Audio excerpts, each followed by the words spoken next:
जोधपुर गांव में कविता अपने बीमार पति भोला के साथ रहा करती थी। भोला को मिर्गी के दौरे पड़ते थे, जिस वजह से भोला को कविता काम पर जाने नहीं देती थी, क्योंकि कई बार तो भोला मिर्गी के दौरे की वजह से खेतों में काम करते करते बेहोश तक हो चुका था, जिस वजह से कविता खुद ही घर का जिम्मा उठा रही थी। एक रोज कविता मटका लिए पानी भरने जा रही होती है, तभी उसे रास्ते में उसके ही गांव का मटरू मिलता है। अरे भाभी कैसी हो? और भोला भाई कैसे हैं? उन्हें बहुत दिनों से देखा नहीं हमने। अरे आप ऐसे मेरा रास्ता क्यों रोक रहे हैं? कुछ नहीं भाभी, मैं तो आपसे बात करने की कोशिश कर रहा हूँ, लेकिन आप ही हैं कि मुझसे दूर भाग रही हैं। लेकिन मुझे तुमसे बात नहीं करनी, हटो मेरे रास्ते से, वरना मैं चिल्ला दूंगी। अरे भाभी आप भी ना खामखा नाराज हो रही हैं। मैं तो बस ये कह रहा था, आपको कोई काम हो तो मुझे याद करना, ये नाचीज आपके लिए कुछ भी कर सकता है। हाँ हाँ क्यों नहीं, जिस मर्द से अपना घर संभाला नहीं जाता वो मेरी मदद करेगा। हट मेरे रास्ते से, बड़ा आया मेरी मदद करने वाला। इतना कहने के बाद कविता आगे की तरफ बढ़ जाती है और कुछ ही देर बाद वो मटके में पानी लिए घर आ रही होती है। तभी कविता की नजर एक बूढ़ी औरत पर जाती है जो रास्ते पर बेहोश पड़ी थी और उसके मुंह से सिर्फ एक ही बात निकल रही थी, पानी पानी पानी। अरे अम्मा आप ठीक तो हो? उठिए उठिए, आप पानी पी लीजिए।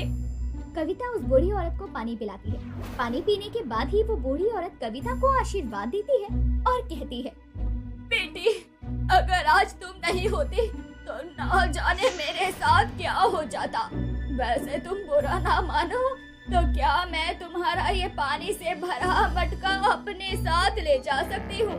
बदले में तुम मेरा ये छोटा टूटा हुआ सा मटका रख लो। जी ठीक है अम्मा, मुझे कोई दिक्कत नहीं, लेकिन आप घर ठीक से तो चली जाओगी ना? आप बहुत कमजोर लग रही हो। बेटी मैं चली जाऊंगी, तू मेरी चिंता मत कर। इतना कहकर जैसे ही कविता वो खाली मटका नीचे से उठाती है और पीछे मुड़कर देखती है तो उसे दूर दूर तक वो बुढ़िया नजर नहीं आती। अरे वो बूढ़ी अम्मा कहाँ चली गई? अभी तो यही थी।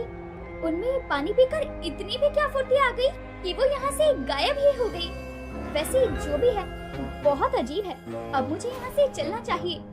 अब कविता वो खाली मटका लिए अपने घर आ रही होती है कि अचानक ही उस मटके का छेद अपने आप ही भर जाता है और ये बात कविता ने अभी तक देखी नहीं थी। शाम ढल चुकी थी।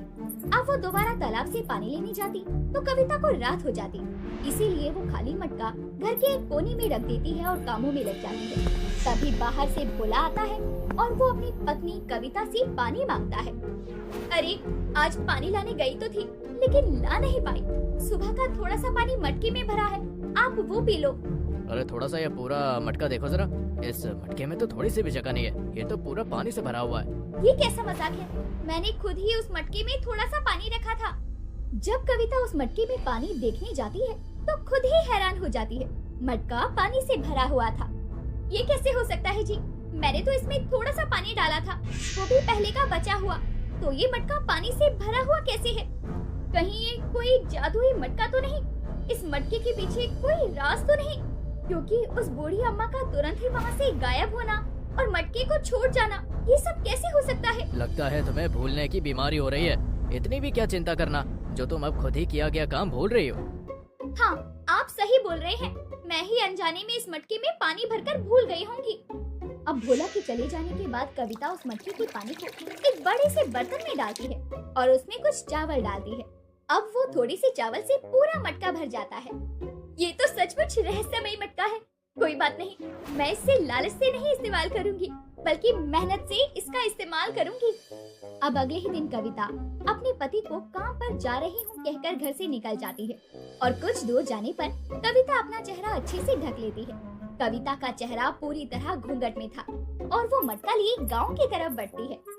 अरे देखो देखो गोलू, ये आंटी मटका लिए क्यों घूम रही है? चलो चलकर पूछते हैं। आंटी आंटी आप कौन हो? मैं जादूगरनी हूँ। तुम मुझे अपनी ये बोल दो, मैं इसे 1 से 2 कर सकती हूँ। क्या सच में? ये लो आंटी, फिर तो आप मेरी बॉल पहले 1 से 2 कर दो। इतना कहकर कविता उस बच्चे की बॉल जैसे ही मटकी में डालती है तो वो 1 से 2 हो जाती है। ये आसपास खड़ी 1-2 औरतें भी देख रही थी। अब सभी कविता के पास आती हैं और अपनी कुछ न कुछ चीजें 1 से 2 करवाती हैं। सबको कविता का जादू देखकर मजा आ रहा था और कुछ लोग इसे हाथ की सफाई बोल रहे थे और कुछ लोग कविता को पैसे और अनाज भी दे रहे थे। चलो आज तो अच्छी खासी कमाई हो गई। अरे बहन, अपना चेहरा तो दिखाते जाओ, जादू तो तुम अच्छा दिखात हो। ये जादू है या कोनो हाथ की सफाई? पर तुम चेहरा काहे छुपात हो? जी वो क्या है ना, मेरे चेहरे के पीछे एक राज है। वैसे आप मुझे रहस्यमयी मटके वाली कहकर पुकार सकती हैं। रहस्यमयी मटके वाली? हाँ, ये नाम भी अच्छा है, तो का सूट भी करे है। लेकिन तुम अपना चेहरा क्यों नहीं दिखाते हो? जी नहीं, मुझे जादू दिखाने की इजाजत है, चेहरा नहीं। अच्छा तो मैं चलती हूँ। इतना कहकर कविता अपने घर आ जाती है और अपने पति भोला को सारी बातें सच सच बता देती है। इसका मतलब तुम एक रहस्यमयी मटके वाली का रूप लेकर गांव में लोगों को जादू दिखाओगी और उससे पैसे कमाकर घर चलाना चाहती हो। आप तो जानते हैं ना, लालच करना सही नहीं और ये मटका हमें वो सब दे सकता है जो हम चाहते हैं। लेकिन मैं नहीं चाहती कि मैं किसी लालच के पैसों से अपने घर को चलाऊं। तुमने बिल्कुल सही राह चुनी है रहस्यमयी मटके वाली। तुम इससे ही इतना कमा लोगी कि हम आराम से बैठकर खा सकते हैं।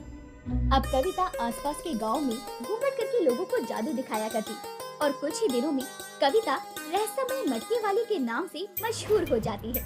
लेकिन जब ये बात गांव के मटरों को पता चलती है तो वो उस रहस्यमयी मटका वाले का पीछा करता है और वो एक रोज ये बात जान जाता है कि रहस्यमयी मटके वाली कोई और नहीं बल्कि उसकी पड़ोसन कविता है। अब मटरू के दिमाग में कविता के रहस्यमयी मटके को चुराने की लालसा भर आती है। इसका मतलब कविता भाभी के पास जो मटका है वो जादुई है और कविता भाभी रहस्यमयी मटके वाली है, क्योंकि उनका चेहरा तो कोई देख ही नहीं पाता, इसलिए उनको सब रहस्यमयी मटके वाली के नाम से जानते हैं। लेकिन अब मुझे जैसे भी इस मटके को हासिल करना होगा। अब रात के अंधेरे में मटरू सभी के सो जाने के बाद कविता और भोला के घर में चोरी छुप के जाता है और मटके को चुरा लेता है। देर रात ही उस मटके में ढेरों पैसे डालकर उसके दुगने होने का इंतजार करता है। जैसे ही वो मटके में हाथ डालता है उसमें से बिच्छू, कॉकरोच, छिपकली निकलकर उसके ऊपर चढ़ जाते हैं और मटरू चिल्लाने लगता है।